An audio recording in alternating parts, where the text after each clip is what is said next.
start-up, quelles sont les bonnes pratiques pour réussir cette collaboration avec un grand groupe? Puis, je crois que deuxième question qu'on va te poser aussi, c'est quels sont les enjeux du conversationnel? Toi, c'est ta passion hein, dans les prochaines années. Tu vas nous faire rêver un peu.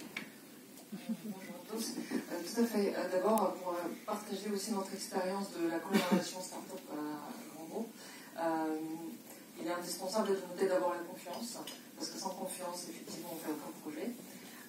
Et c'est dans les deux sens. Et je pense qu'on a la chance d'avoir la collaboration avec plusieurs grands groupes, mais je tiens à souligner qu'on travaille avec des PME et des TPE, et c'est important aussi d'être vraiment dans cette notion de partage et de confiance.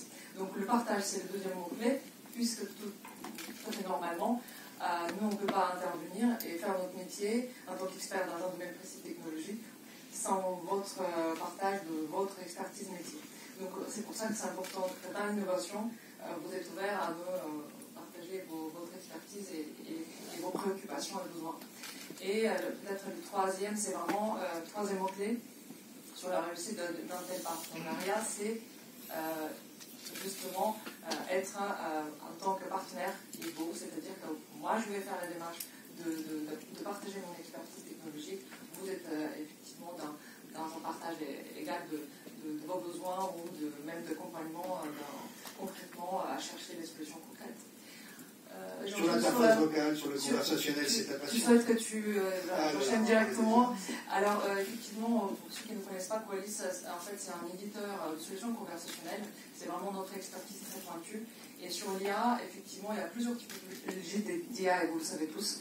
Il y a l'IA sur les algorithmes et sur le traitement de données métier, que vous faites déjà tous au sein de vos entreprises. Il y a l'IA qui est liée à la vision. Il y a l'IA liée à la reconnaissance de la parole, il y a l'IA liée à un traitement de langage.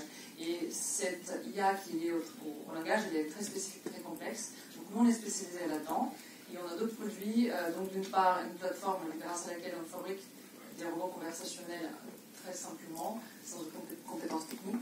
Et c'est là où, effectivement, j'ouvre une parenthèse parce que j'ai eu plein de mots-clés annoncés sur les autres interventions, sur la facilité des outils pour les équipes. Et se dire qu'une technologie n'existe pas par elle-même toute seule, elle vient juste augmenter et répondre à un besoin concret. C'est pour ça que d'ailleurs chez Forrester, j'ai vu il y avait un décalage entre une slide où on disait ok, je ne vais pas prendre une technologie pour l'année prochaine, c'est pas une priorité pour moi, mais d'une autre part, j'attends des outils innovatifs.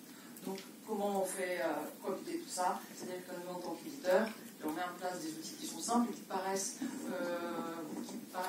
effectivement faciles, mais derrière, il y a une vraie technologie sur laquelle on travaille tous les jours. Et le conversationnel, pourquoi il est important?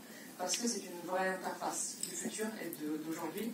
Et nos amis d'Odigo l'ont souligné, c'est la conversation sur laquelle on travaille également, mais la conversation automatisée et vocale. Mais automatisée, et du coup, c'est le mot-clé aussi pour nous, la conversation. La vraie conversation n'est pas seulement je réponds à 3 questions qu'un client m'a posées. La conversation, c'est vraiment un ensemble d'interactions, d'actions, etc. Et on va en profondeur. Et si j'ai l'occasion de développer... On n'a pas le temps de développer beaucoup, ce qui est dommage, mais vous trouverez évidemment dans le livre blanc toutes les déclarations, tous les cas pratiques qui ont été évoqués. Voilà, Michael, si tu veux juste nous dire tout ce qu'on peut y trouver, sans faire une cartographie, c'était plutôt des témoignages de start-up et de groupes.